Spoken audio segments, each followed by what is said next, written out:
Greetings, wrestling purists. So I am about 24 hours behind schedule here, but I have just finished watching World's End, and what a way to end this pay-per-view. The triumphant return of Kenny Omega, and of course Okada coming out on top for the Continental Classic. I knew he would. There's no way that they could have him be the champ all year and not actually win one of these tournaments, and great way to end this. Wait, what do you mean? Oh, there's more? When you ride to die, to burn it all down. And you don't need no reason to bleed. You just do. Because you ride Dodge Ram Death Rider. Get 0% financing for the first 3 years, plus 20% off MSRP. Because when you stare into the abyss and find it staring back, it's time to ride. What the hell was that? Wearing anything but his freaking gear and his like greasy wet hair and whatnot is pretty awesome. But is this supposed to make sense? No. And in the end run, as much as Jim Cornette wants to diss it and people want to say this thing is going nowhere and what's going on, dude, the plumber looks good. Moxley looks like a badass. Him and Edge, this is gonna be great. They both look like Cro-Magnon, like freaking barbarians now. It's insane. Oh my lord. Anyways, let's get into it. How do you like it? I'm a novice at this. I make a few mistakes. Jushin Thunder Liger, the champion.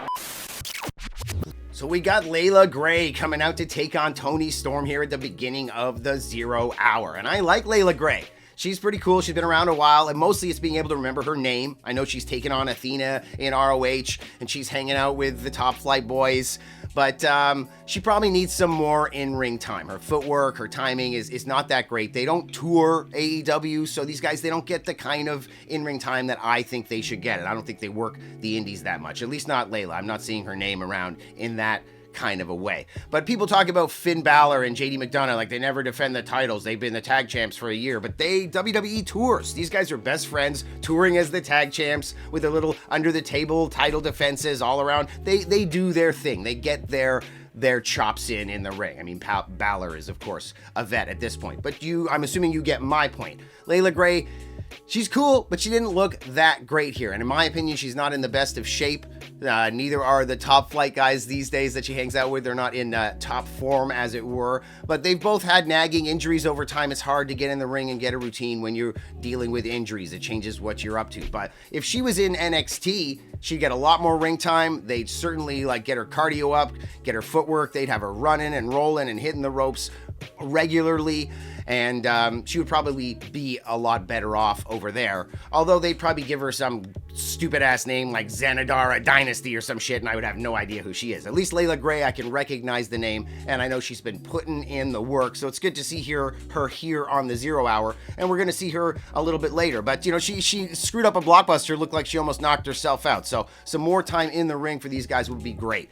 But Toni Storm returning as Toni Storm, not timeless Toni Storm, and I'm hoping this is her best performance to date. I'm hoping it's not just weird amnesia. I mean, Tony Schiavone's saying that it's the shock of losing the title, like screwed with her mind, and I don't know. There's lots of theories, but the theory I hope it is that timeless Toni Storm is putting on her best performance to date. She's gonna win the title from Mariah May or whatever and be like, oh, award-winning, Oscar-winning performance. Oh, the Toni. And coming in as a rookie, amnesia, and Deonna Purrazzo coming and talking to her and challenging her, pretending like they don't know each other. That's going to happen on Wednesday, that match for the simulcast, the Max simulcast that they are pushing hard for this. But Toni Storm with a roll-up victory here for Toni Storm, but that's pretty cool, and the 0 hour continues. And we've got my favorite guy in the world, Big Daddy Magic Matt Menard, 2.0, 3.0. I'm a huge Chikara fan, and I'm a Canadian, so we got from Montreal. I love these guys.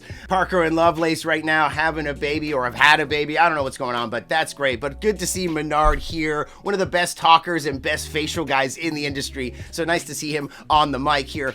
They brought in Daniel Garcia and Mark Briscoe to do commentary at one point here for the 0 hour.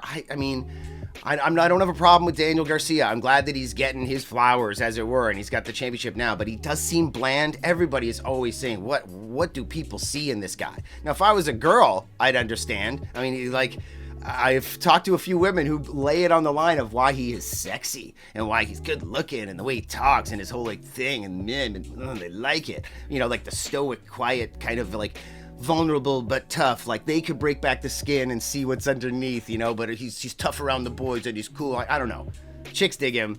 And obviously some guys dig him too. He's probably a cool guy in the back. I haven't had a chance to hang out with the Red Death as much. We've met, the deal. Into the next match that happened here, QT Marshall and Jeff Jarrett, the best match on the show.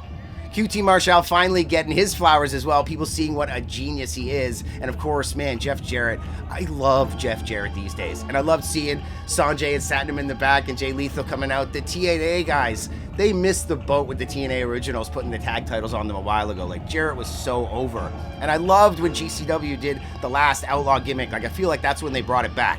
Before it was in between WWE and before he went back there, I don't know. There was some timing where he was in between stuff. And he came out in all black, and they took that that beginning of his theme song and like looped it with some weird shit underneath, and it was like, it was fucking cool.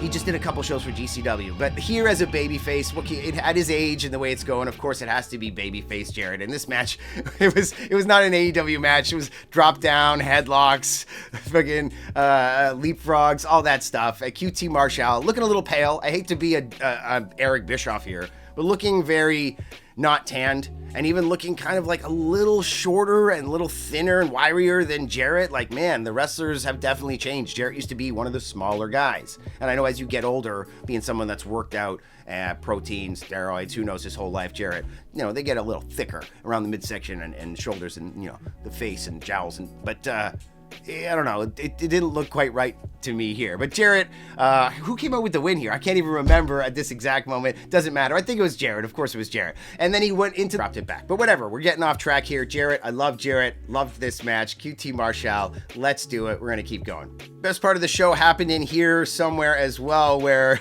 Matt Menard was getting harassed and called by Eddie Kingston throughout the show, probably because he could see his phone on the table. And it's just the YouTube 0 hour, but getting harassed, absolutely awesome. Eddie Kingston was just calling you on the phone. They did, and I put him on mute, Eddie. Thank Don't call God. again. Thanks, Eddie. What do you think? Unprofessional. Tony Schiavone also got a text from his wife throughout the show at one point and was not pleased about it. So chaos with the phones here tonight, and the chaos is going to continue. Oh, one more thing here. Let's throw in an edit. Remember, I'm a novice at this. How do you like it? Private Party will be taking on these guys for the tag team title sometime in the future, maybe at the simulcast or on Collision. That might have been the whole point of this match, so congratulations to them. But the jewelry, what's with the jewelry, the necklace and the earrings? In my opinion, you cannot be a credible pro wrestler if you are wearing earrings and jewelry. Give me a break. And you're gonna see that coming up here with the polka shell chain or something here on Kyle Fletcher. I don't know.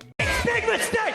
So we start off the show proper with our first semi-final match here from the Continental Classic. Best friends, now bitter enemies. Will Ospreay taking on Kyle Fletcher. They were good friends, McMahon, but they'll make better enemies. Now, I met Fletcher last year at an AEW show backstage, got a great picture with him. I told him directly to his face, I think he's going to have a better career than Ospreay. He's at the right place, the right time, the right age. He's exactly what a growing boy needs as far as promoters, what a growing promoter needs. He's a big boy. I think he's going to be the WrestleMania main event out of the two of them if it's only going to be one. I think he's got everything going on, and he's just at the beginning of his career, and this heel turn was a great idea. And we start off with a cacophony of kicks, cutters, and dives, all deathly dodged by our daring duelists. Wow. And in many ways, that was the story of this match, the fact that they were evenly matched, but that Fletcher, his youth, his size, everything, just proving to be the edge that made it look like he was superior to Ospreay. But in the end run, Ospreay, even though he was bleeding like a stuck pig, did come out with the victory. Now, these guys obviously know each other very well. Lots of counters throughout. We go outside the ring trying to throw Ospreay into the stairs. He jumps over, jumps back, Hurricane Rana,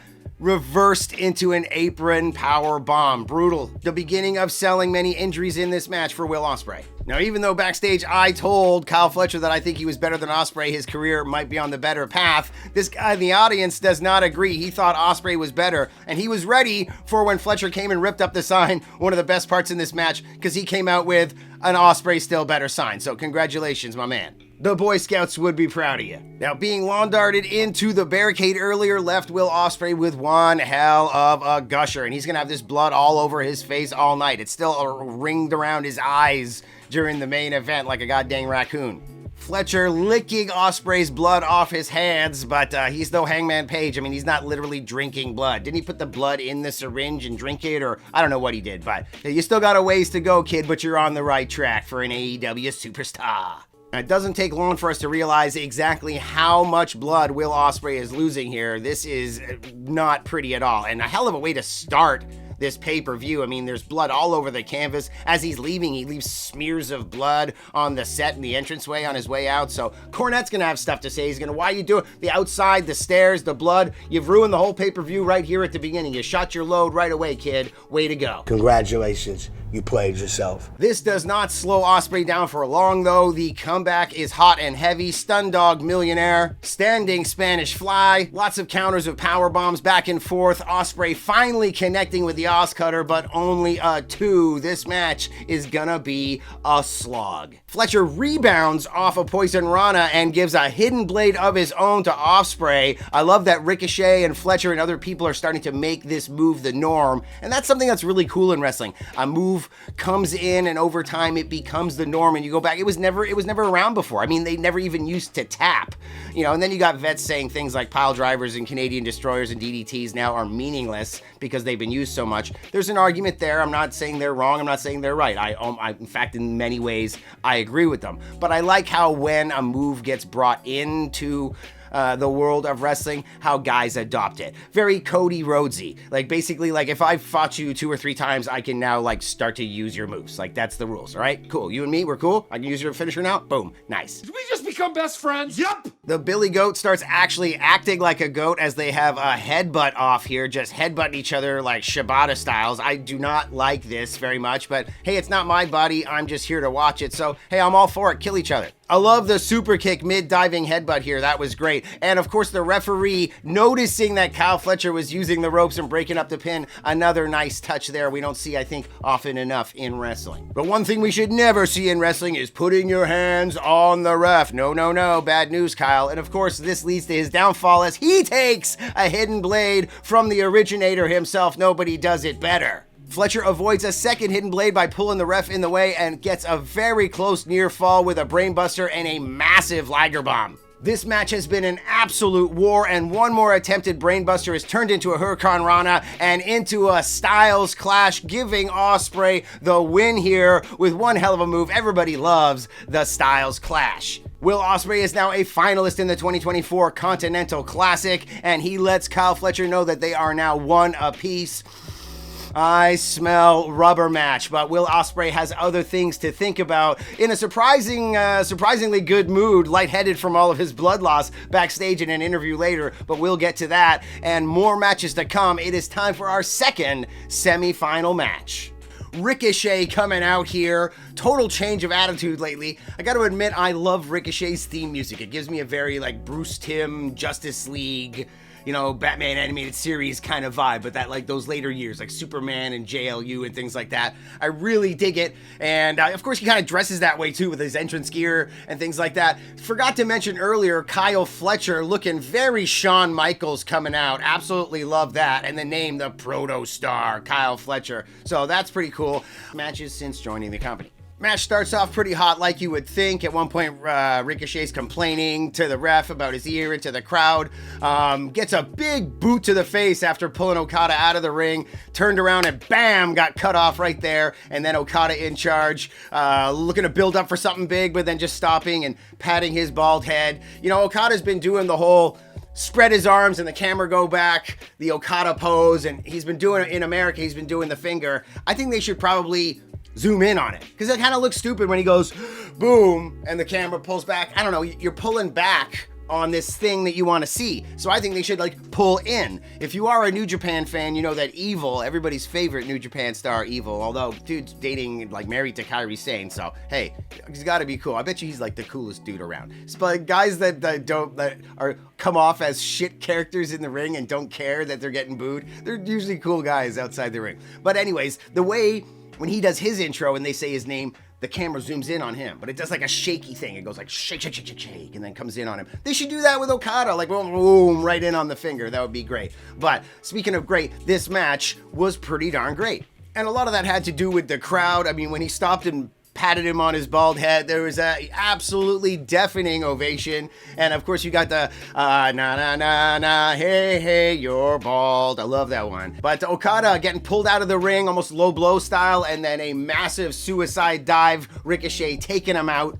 Ricochet takes control here for a majority of the match. He gets cut off once or twice, like spike DDT, things like that. But standing shooting star, top rope shooting star, can't quite seem to get the 3 count on Okada and starts to get frustrated. I think Ricochet's like kind of big in Japan, made in Japan type finisher is called Vertigo, but Okada goes for a Rainmaker. They counter each other back and forth, ending with the Vertigo, which leads to a shooting star press, once again only getting a 2 count for Ricochet. I was saying earlier that Ricochet was getting frustrated, but it's more arrogance, an arrogant cover, an arrogant attitude, not just what he said in the past, but this heel Ricochet, I am really starting to like it, and he was kind of simmering away with that attitude until he got cracked with the classic Okada dropkick right to the face. Ricochet going for the spirit gun a second time and failing. I don't like this whole gun in the corner thing, what with Finn Balor, Prince Devitt starting the Bullet Club thing, and there's been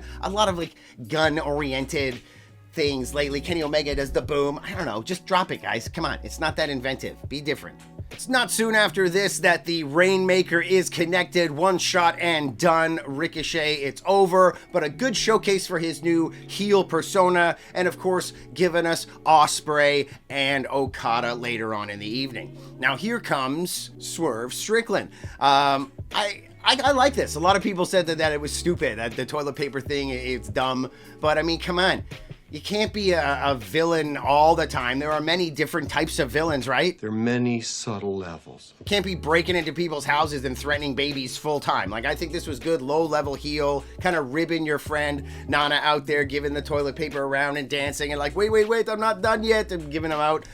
Ricochet sure sold his frustration and embarrassment, but this was pretty good. And obviously, this is probably going to lead to a fight between them. And this is the problem I have with Tony Khan's booking. The same problem I have with, I was saying, like the whole thing in the corner with the gun. Like, let's get original. Tony Khan is not as original as he thinks he is. He loves wrestling. He knows tons about wrestling. And Swerve Strickland.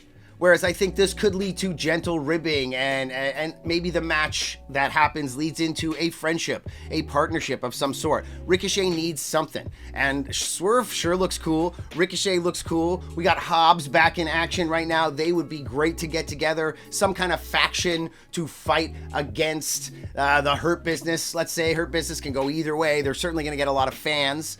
It's going to be hard-pressed to boo Swerve and Hobbs. People love them as well, but I don't know. And if this does turn into a feud, what about getting Ricochet with just Hobbs, like a heater? Like, I think Ricochet could be more. But faction warfare. These guys should be friends.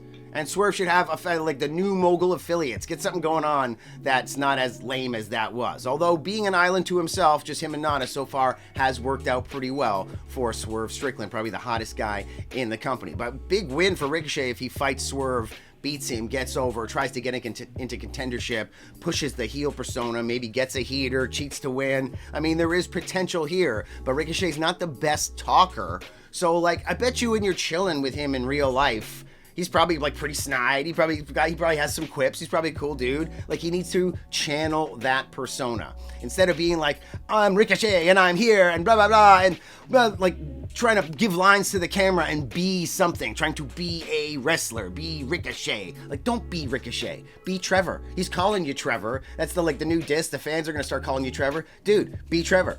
I bet you Trevor's a fucking asshole to the 9th degree. Like, I know Lince Dorado, and he'll tell you right to your face that he's not a nice guy. He doesn't like people. He can be kind of like snarky. He'll leave you on red like every time, you know, and he admits it. And I really like Lindsay. He's a cool dude. He does not sweat shit. He's gonna live forever. Low resting heartbeat. You know what I'm talking about? That's what Trevor needs to do. Make us hate you. Make us love hating you. You know? Look at what it's done for Jeff Jarrett. Anyways, next match here. Promo time! I have something to say. Here we go. Funny guy Will Ospreay, is there something on my face? Having an interview here with Renee Paquette and acting very lightheaded as though he has lost a lot of blood. So this is great. Infectious, hoping that the crowd will get behind him. He's lost 8 out of 10 matches to Okada. So I love this. Will Ospreay has endeared himself to me so much. I've been a huge fan for years, going all the way back to his Brit Rest days. And I know how he talks, but somehow when he got on the mic in America, that cottonmouth Essex accent, like kind of, I was like, ugh. And it's not like I haven't heard the guy talk a lot in the past, but somehow it was weird for me when I saw him on AEW at first, but now I'm absolutely adoring it. And great fun little promo here, and nice to see that Will is alive and kicking still. Next match coming up here, Thunder Rosa against Mariah May. Probably a match we didn't need on the card. Tijuana Street Fight, or Tequila Street Fight. What is it called again?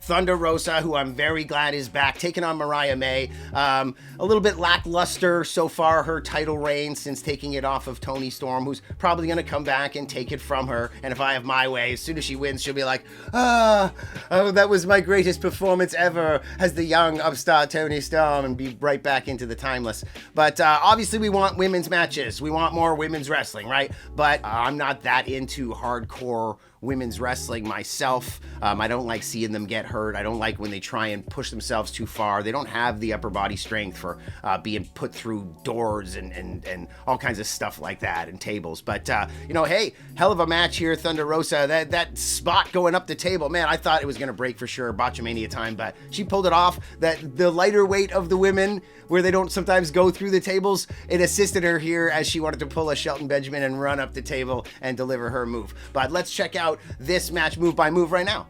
Thunder Rosa attacks first as Mariah May is outside, taunting Thunder Rosa's father, who's at ringside. She has brought a piñata and a black bag that is filled with Mexican dirt, graveyard dirt. Rosa's sweet papa brought those items for her, I believe, so that's why Mariah May is in her face, but quickly back in the ring and in control is the AEW Women's Champion. It's plunder time! Thunder Rosa goes outside the ring looking for all kinds of weapons to attack her opponent with, and Mariah May is having none of it. Garbage cans, no sir. She is on her way up the ramp. Thunder Rosa gives chase, and at the top of the ramp she receives a DDT and gets some tequila spit in her face. That's what they say it is, but that's a lot of tequila to have in your mouth, and it kind of just looks like brown iced tea. But I love the barrio look of the stage with the lowrider bicycles and whatnot. Currently, what are the Tonga guys? Tonga Loa.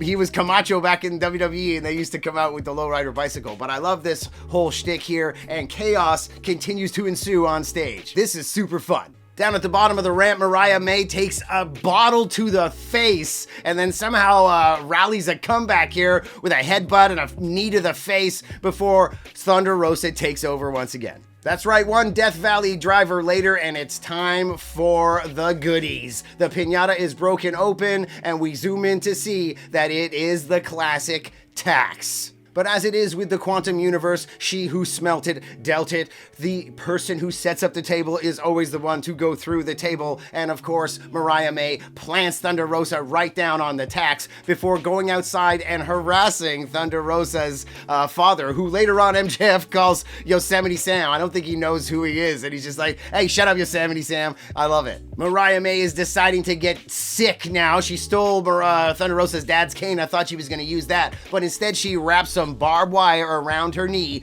goes for the running knee strike, but ends up hitting the steel steps instead. I mean, have you ever like stubbed your toe, or like as you're on your knees working, doing something, and you accidentally like get your knee on like a little rock, or heaven forbid, a tack or whatnot? Yo, that's gonna hurt. She probably got some barbed wire in the tip of her knee, writhing in pain. It's the paper cut, it's the toe stub of wrestling, it's the little things. Ouch, ouch, ouch, ouch, ouch. Just thinking about it drives me nuts. We then have that fun ramp table spot I was talking about earlier. A drop kick to the mush for Mariah May before getting thrown in the ring and choked out with a chain. They're getting serious now, but she turns it around and ends up using the dirt from the graveyard to blind Thunder Rosa. And then it's definitely New Japan, American style New Japan, because we're outside giving a tombstone, or rather just a standard pile driver, sit out pile driver off the apron through a table. And thank God it's an American table, because those Japanese tables, they do not break. These ladies are way too lightweight for that. But this leads to the victory for Mariah May, still AEW Women's Champion. Okay, so this match. What to say about this match? The Dynamite Diamond Ring on the line. Nobody's ever won it but MJF, and he should win it here. He did win, and he should be beating Adam Cole at this point. What to say? I mean, you could go on and on about this feud, how long it is, how dead it is, how good it was, how unfortunate the injury was, MJF filming movies, how they could have spun it at first, how they did. I mean, we could go on and on. It could be its own podcast. I'd love to get a roundtable together. I've thought about it. I have ideas of what I would have done that would have been different. Once again, I feel like Tony Khan's sometimes very simple in his booking, not as creative as he could be, and this match is almost a prime example of it. He just won't let go of storylines, like the same thing that's going on with Christian and Edge. I know this is gonna play out in like almost an obvious or lame way, but this match, a great dichotomy, but very weird going into it. I mean, MJF basically looking like the Red Hulk. He's so jacked and tanned, and freaking Adam Cole looking kind of skinny and pale with his like straggly, dirty hair, and everything about the match was odd. Yes, they did moves. They beat each other up, and MJF won. Adam Cole got bloodied at one point, got hit into the pole. MJF giving the fans the finger, and like even the little dot that he got from it, and then like working on it, and then he tried to go for a Panama Sunrise, and he tweaked his ankle, and then he got the chalk block, and they worked on it, and just everything just seemed so generic. And even more blood, MJF getting blood himself, Panama Sunrise, and the boom, and the close 3 count, and then the shenanigans with all the boys. And I don't mean to be down on the match in general or Adam Cole. And don't get me wrong, I love Adam Cole. I always have. I love old NXT Undisputed Kingdom. I love ROH, the Sinclair days, and before that, I love watching Matt Taven come up as part of the original Kingdom, and then Adam Page coming in as their young boy as part of the Kingdom with Matt Hardy, and Adam Cole as a part of all that, and the Future Shock tag team with Kyle O'Reilly before Red Dragon. This is the stuff that I grew up on and I love. But this is not it. I don't know what's going on. This match did not do it for me. Shenanigans in the end run with the diamond ring to the face, and Kyle O'Reilly making his return, but Roderick Strong running down to the ring. I thought it was Wardlow at first. Where the hell is Wardlow? What is going on there? Is he injured or something? I don't know, but I mean, they could have made Wardlow the devil. I mean, sure, he was big compared to some of the scenes that they had cut beforehand in vignettes, but they could have done anything other than what they did do. But Roddy getting a huge ovation as he ran down to the ring, and the high-low on MJF. I think there was a bit of a tease there that Kyle O'Reilly, who also came out, might have been turning on Cole, but all of them together in the end run. This is great. I mean, I don't know what you're going to do with these 5 guys. It seems played out, the Undisputed Kingdom, the Undisputed Era, all of it. Roddy and Kyle O'Reilly, man, they would make a great tag team if you really pushed it. Imagine them with the tag titles and no convoluted like heel stuff or being weird. But Roddy right now, I have loved Roderick Strong forever. And the whole Adam, the character where he had like the dyed mustache and the glasses, that was like the best stuff he's ever done. And I'm going to say it right now. I want to make an entire video on this, but let's put it out on the table. Why is Roderick Strong not in the Death Riders? I can't even say that. YouTube doesn't want you saying those words. They prefer D-Rider, even though I don't know how YouTube doesn't see how the D-Riders isn't somehow worse.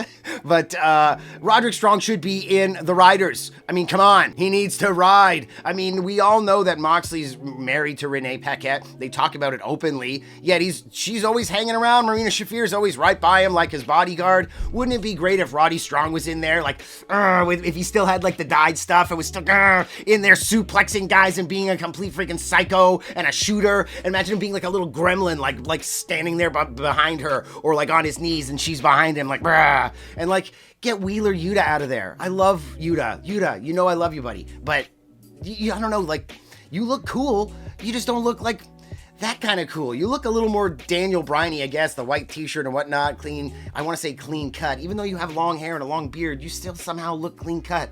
I don't know what it is. And you don't, even when you have the fire in you, when you're doing it with your face and trying to give your facials, I don't know, it's like, I just don't buy it. And I could see Roddy Strong in there. That would be great. Roderick Strong in the Riders. What is wrong with people? Get him away from this stupid faction. Let Kyle O'Reilly build Adam Cole back up after he's, oh, my girlfriend left me and my body's breaking down on me and the fans turn on me and people don't realize that I've had this neck issue, which is why I can't, lift heavy in the gym, which is why I have small shoulders and I don't look as big as everyone else. And, oh, I've got melanoma, that's why I'm not tanning. Like, who knows? Like, let him bitch and moan. Let him Kyle O'Reilly build him back up. And O'Reilly can be like, you know what I've gone through? Like my injuries, my man, Kyle O'Reilly's gone through some awful stuff in the last little while. But Future Shock, bring that back.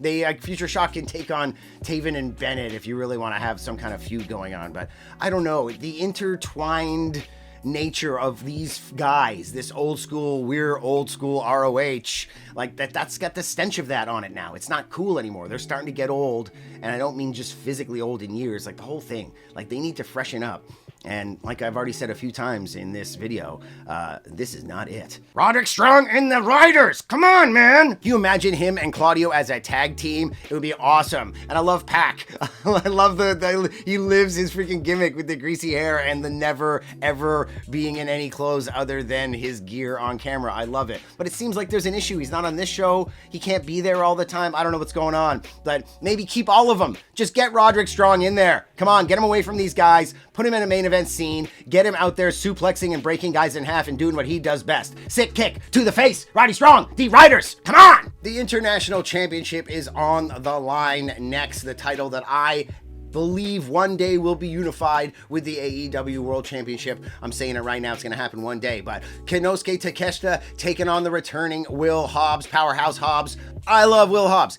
And it appears that everybody else loves Will Hobbs too. But, starting off this match, shoulder blocks back and forth. Hobbs gets him to the outside and just clobbering Takeshita. It's a meat chance from the audience right off the bat. This is going to be a great match. And I think Hobbs is going to sell his leg, which is going to give his knee injury that he's coming back from. That's what's going to give this match that little bit of extra. But Takeshita coming out on top as he should in this match. And hopefully this was kayfabe and it was planned. I'm hoping that Hobbs isn't one of those guys that's going to go down the route of like an Ahmed Johnson, like recurring injury and can't really make it, can't have a long career, because Hobbs is awesome. Everybody loves this dude and I really want to see him go far. He would look great with gold around his waist, believe me. So as we're getting back in the ring here, we're going to have the beginning of Hobblin' Hobbs. Takeshita takes him out knee first onto the apron, and then it's attacking the knee, ring post over and over. Very desperate offense from Hobbs, like just barely getting in across body and hobbling around the ring, Hobblin' Hobbs.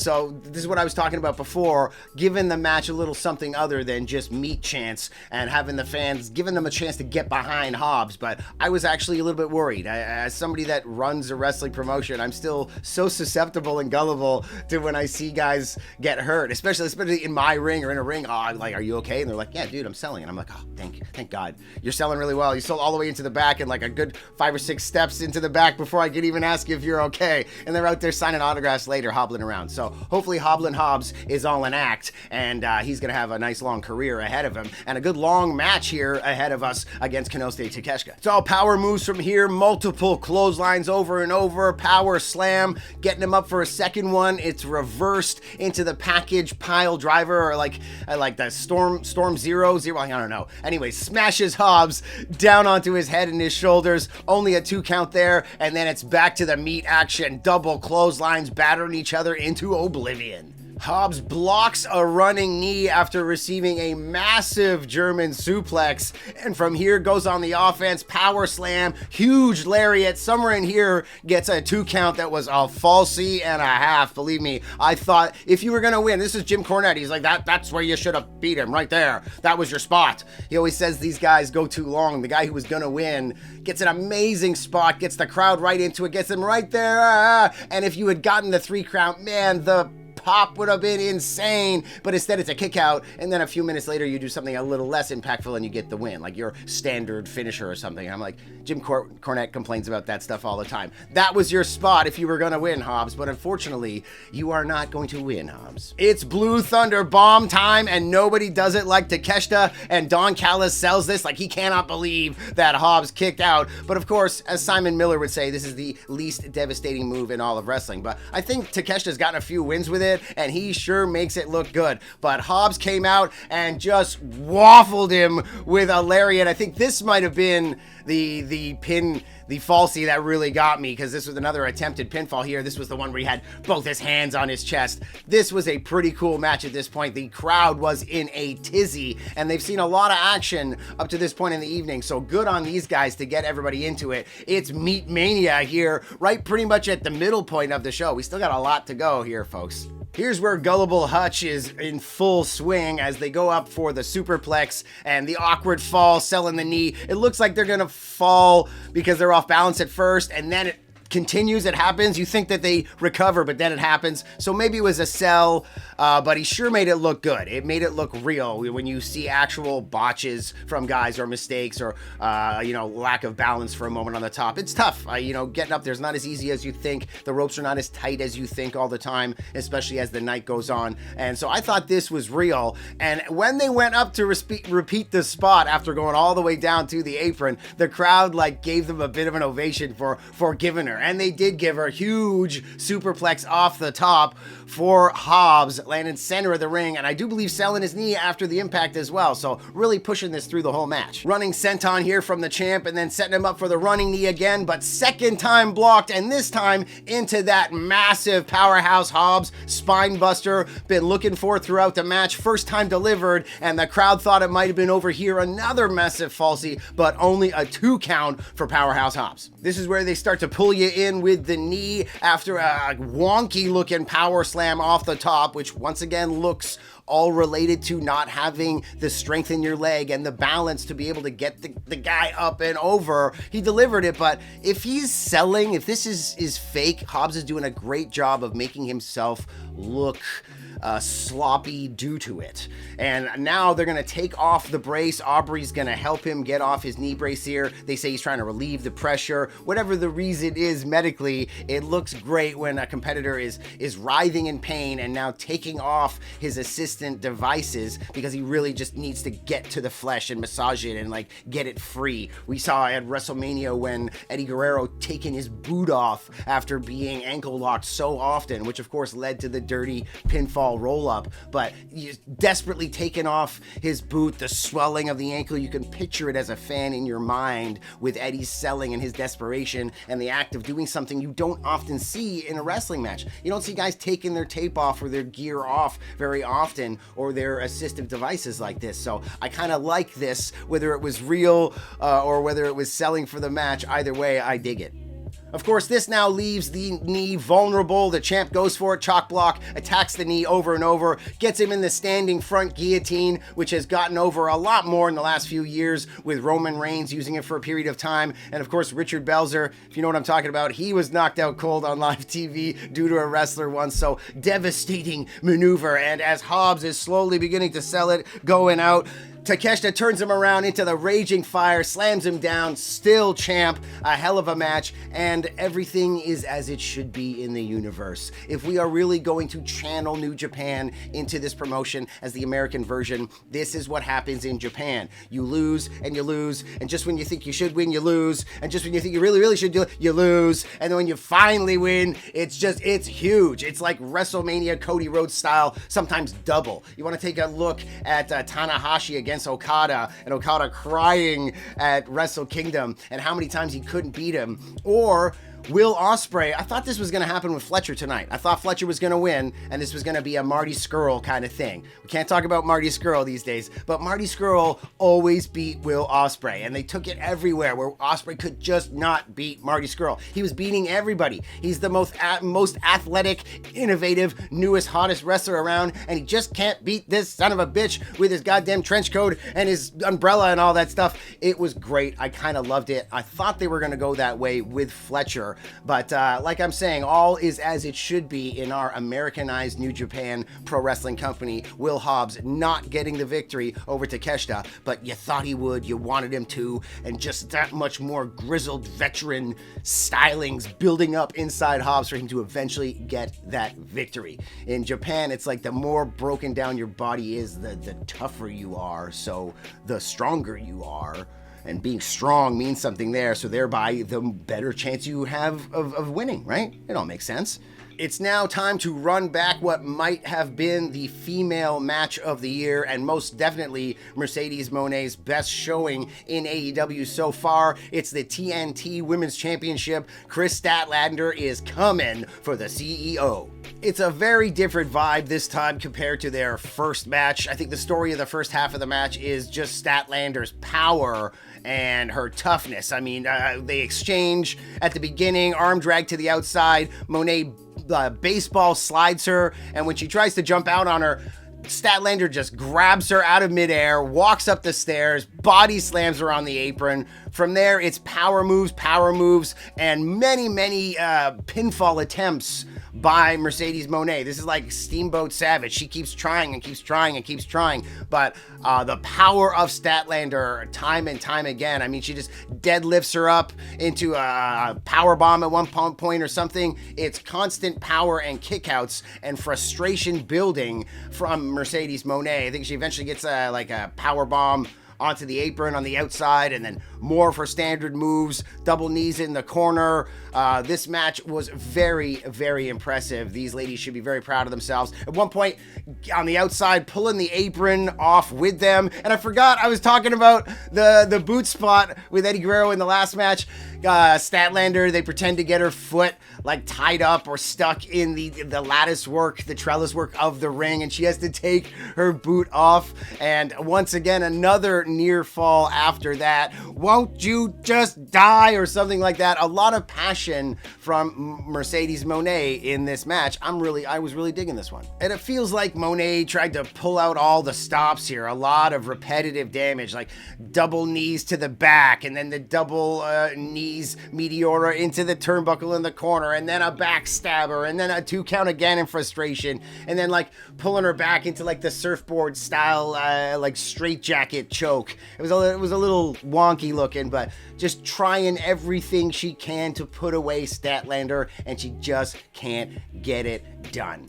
We get another Meteora attempt here from Moné, and she's snatched out of midair, power bomb down. We got a chaos theory. Stat showing her power. Almost everything Stat does is power moves. Moné's trying everything, submission, high flying, every angle. Stat is just power in this match. I'm loving it. Wow, here we are channeling some more Eddie. I completely forgot about all this when I mentioned it earlier about going for the 3 amigos, the 7 amigos, and a massive Eddie chant here, and some love from the audience, not only for Eddie, everybody loves Eddie, but also finally feeling it for Moné, finally getting those WWE vibes back, remembering why we loved her, and that it's not just all this smarmy character. Mercedes Moné is very good at making you believe that she kind of is this fucking bitch. Like, she kind of does feel this way. I mean, her interview with Stone Cold, where she's all like, I eat steak now. I deserve this, I deserve that. And even the reason she left, obviously some people think she was getting mistreated, or she got lied to about the opportunities that her and Naomi were going to get, or whatever your reasoning is. There are also the rumors that she wanted more money. She wanted Flair money. She wanted bigger money. Snoop Dogg is her cousin. She's on the Mandalorian. She's in Hollywood. She hangs out with hip hop stars. She is well known. I mean, Becky Lynch is out there on Family Feud, and there's like Star and Becky Lynch, and they all act the same. They're on TV. There are no major movie movie stars anymore. There's only Tom Cruise, right? You can only hit a certain level now. And these wrestlers, they're out there in the popular culture on a regular basis, and finally starting to feel that love we had for her when we were watching her come up and fight Bayley at the takeover in Brooklyn, and watching her become the wrestler right in front of our eyes and starting that revolution and making the women that we see today in the ring get the respect and validation that they have deserved all along. They don't want the supermodels anymore. We want these tough ladies kicking the shit out of each other. And Mercedes Moné was a huge, huge part of the beginning of them being taken seriously. And this character of her being a total selfish, self-absorbed,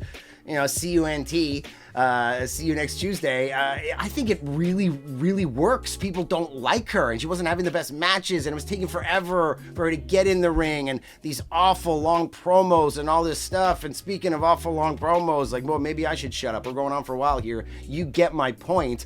It's really nice to see these matches now back to back from Mercedes Moné and seeing the crowd react. And we're still on the Eddie kick here after the 7 amigos and the Child Cranton chanting for Eddie. She's up to the top rope with the Eddie Frog Splash, but it's only a 2.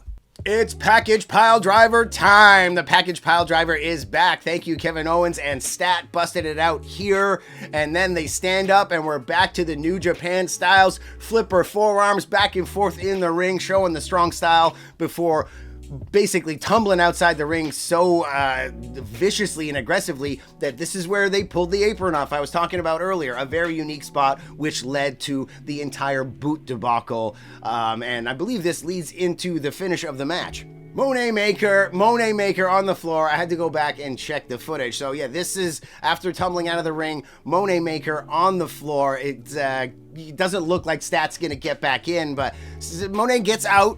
And this is where she ties her up into the ring and tries to get back in. She has to take her boot off, and she takes a Meteora to the face here. And this is where I actually thought they were going to end this match on a countout, which would be unique and would lead towards Stat getting another match still. Moné had to really try everything she could, like, why won't you die? Had to eventually get a countout. And even though she could heel out and say, I've already beat you twice, like, you don't deserve a shot, whatever, they could make this another match. Like, you could see how we could spin it into getting another match. And you know that the fans, after these 2 matches in a row, we would definitely be into seeing that.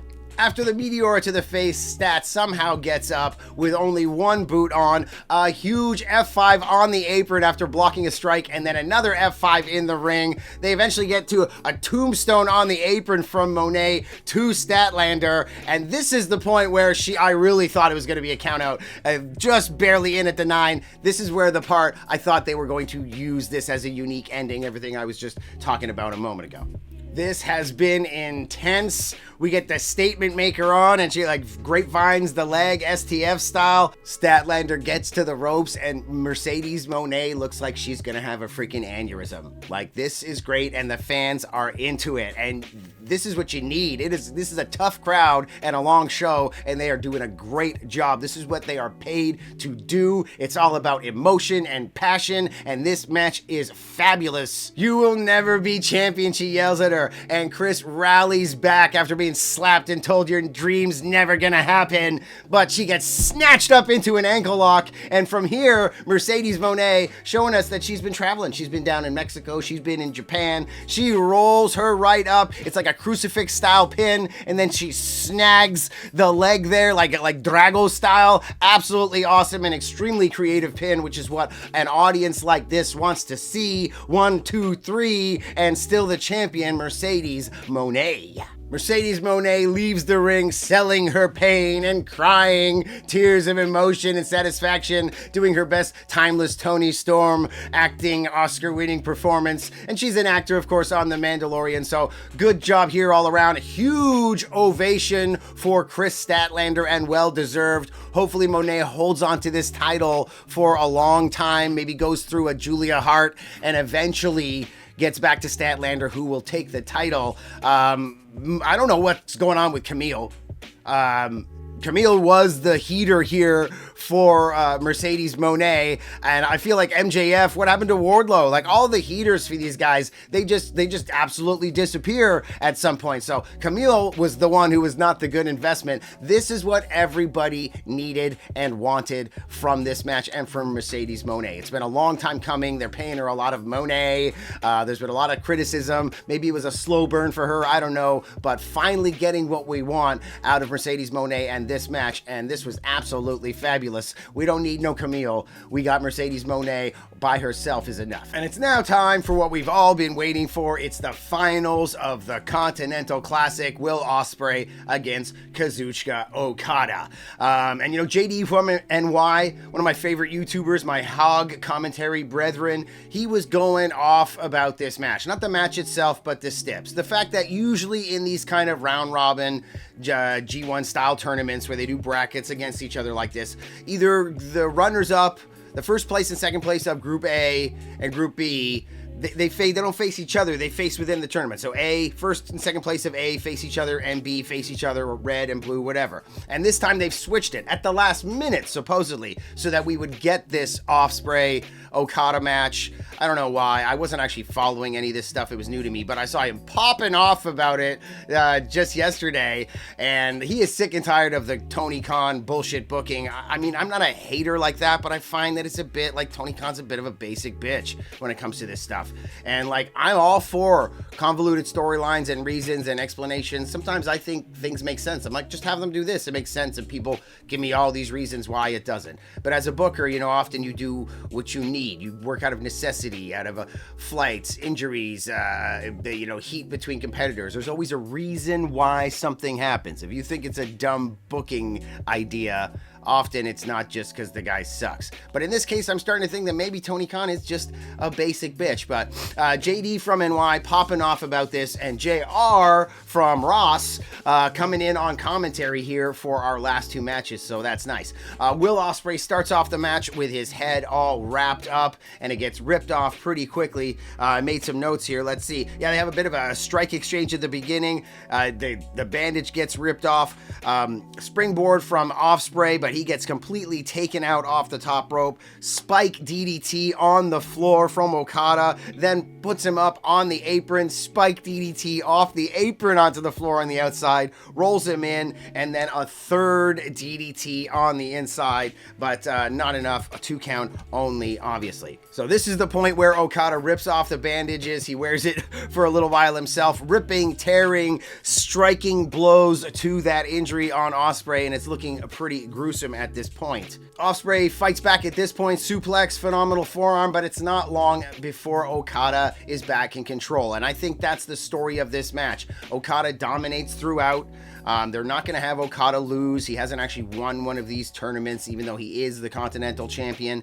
And so it's pretty obvious that Will Ospreay has his comebacks, has his moments, but throughout a majority, like the first 75% of the match or more, it's the story of Okada having his number, Okada being fresher, stronger, and just dominating Will in many, many ways. Gets him up on the top turnbuckle, I believe, knocks him down with the classic Okada dropkick to the guy on the corner turnbuckle. Will gets his leg caught, wrenches his knee and his leg to the outside, and that is when Okada goes after him. Shin breaker on the outside, but you know, Will comes back. You got Oz Cutter off the barricade, then inside a regular Oz Cutter, and only a 2 count there. There's a bit of an odd maneuver here where Okada reverses a Stormbreaker into a neck breaker. I didn't think it looked quite right, but I actually think it's very ECW when moves kind of go awry and then guys fall down the wrong way. I kind of like it. It gives realism to matches like we saw earlier with Powerhouse Hobbs. Okada hits the big elbow off the top rope, and then we have the big Okada, whoa, into the finger. I already explained how I think they should be zooming in on that instead of zooming out. Rainmaker, but it's blocked, and Okada hits him with a classic drop kick, picking him up again for another Rainmaker, but that is also blocked and rolls through. Ospreay gets him into a Styles Clash, bam, 2 count only. The hidden blade attempt is then blocked. Another Rainmaker connects, a 2 count only there, and at this point Okada starts to uppercut Ospreay into oblivion until he just absolutely collapses. At this point, the claret is flowing again. The proverbial crimson mask begins. Okada in control, going for another Rainmaker, but Ospreay reverses it into a standing Spanish fly, and at this point, they kick it into high gear until the end. Ospreay goes for the Oz Cutter, but it is countered with a flying drop kick. A Rainmaker attempt is countered, and Ospreay hits him with a Rainmaker of his own, picks him up for the Stormbreaker. It is an incredibly close 2 count, and the fans are going ape shit. The building looks like it is absolutely rumbling, and Ospreay goes for the Tiger Driver, but it is countered. A Rainmaker connects from Okada, maintains wrist control, reverses out of a Stormbreaker to hit a final Rainmaker and become the Continental Champion for realsies, I guess, retaining the championship and becoming, I guess what they've been saying all night, the greatest tournament wrestler performer of all time, solidifying that moniker and making it his own, still Continental Champion, Kazuchika Okada. We go up the ramp to the entranceway now, and Christopher Daniels is there, and what's old is new again. He says he's no longer an EVP, and the new EVP is the old EVP, and Kenny Omega makes his triumphant return. He gets in the ring. The crowd is super pleased with this, presenting the title to Okada. Obviously, lots of history here. They can tease it all they'd like. I thought this would be a great end to the pay-per-view, but guess what, folks? There is more. It's main event time, 4-way match, one fall to a finish for the AEW Championship, the World Championship. It's your main event. Everybody comes out. Jay White, I love Jay White, dressed in the white too. I love that Excalibur calls him a defensive wrestler, like a counter wrestler, and it's very true. I don't know if that's actually the style he uses, or if they just noticed it, or whatever. Bottom line is, it's pretty awesome. It's true. I love it, and I love Jay White, but he's not going to come out on top here tonight. Moxley coming out through the crowd with Marina Shafir, and finally looking like the badass that he always thought he was. I like the tight pants. He's super cut. Like before, he lost the weight after not drinking and looked very lithe and fit, but now he's not just in shape. Now he's like gaining muscle mass. Looks like very Cro-Magnon looking badass. Unfortunately has the earring. I don't like the earring. We spoke about that earlier. But looking pretty cool. Down to the ring. Orange Cassidy attacking, diving to the outside before Mox gets in.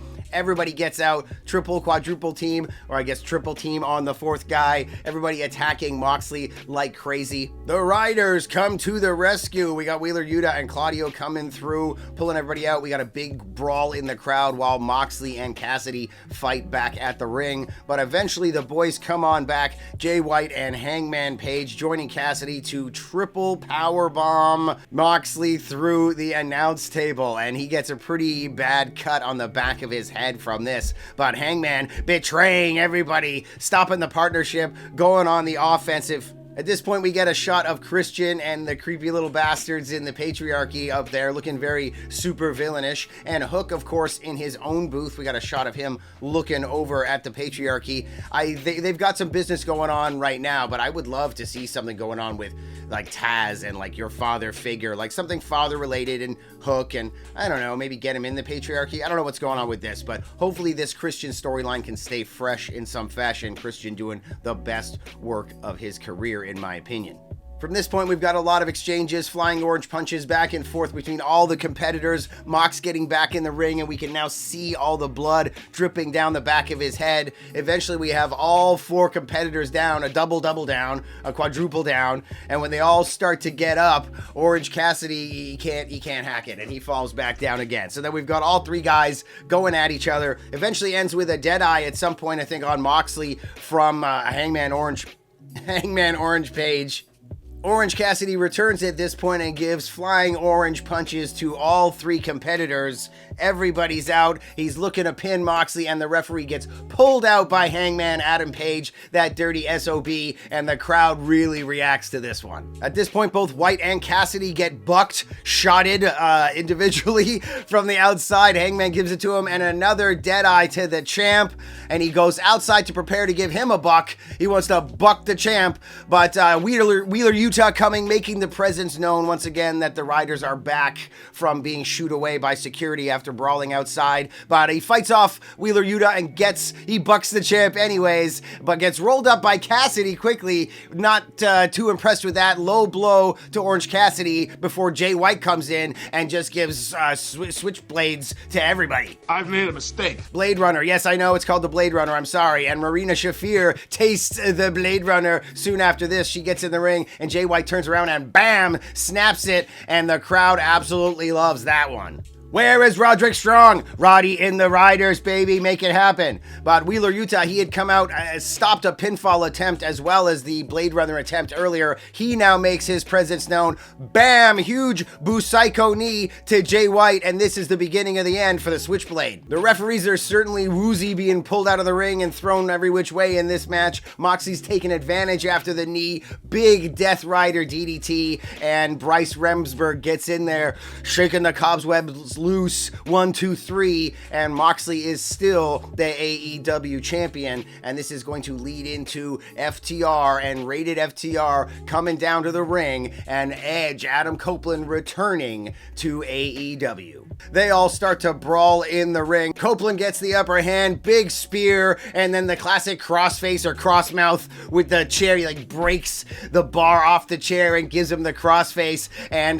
Moxley cannot cope, and Claudio has to come in to the rescue. And this is when Copeland gets up on the ring apron, says, it's over, I'm coming for you. I can't remember the exact vernacular he uses, but he's like, what are they fighting against? What are the Riders doing? Like, what is all of this? It was really exciting at first when he said, this is not your company anymore, and they had something going on. I felt like maybe they were going to do something, but these kind of weird anti-authority and invasion kind of angles, they can be played out, but I thought Moxley might be fresh with it, but no. And now you've got Adam Copeland like, I'm the one who's going to defeat you. I'm defending AEW, and you've been there really for a cup of coffee. A lot of injury time, not that long. I feel like that speech, the rah-rah speech he gave after the CM Punk Ariel Helwani interview, did a little bit of damage. It seemed a bit like too contrived and like altruistic. I don't know. And a lot of haters are going to say at the end, I think I said this earlier in the video, you're going to have Moxley and Copeland staring down WWE stars. You got Christian with the contract in the background. This is very, very WWE. I'm smelling WWE. But what are they fighting against? The Riders haven't really done anything yet. I mean, they've got a title.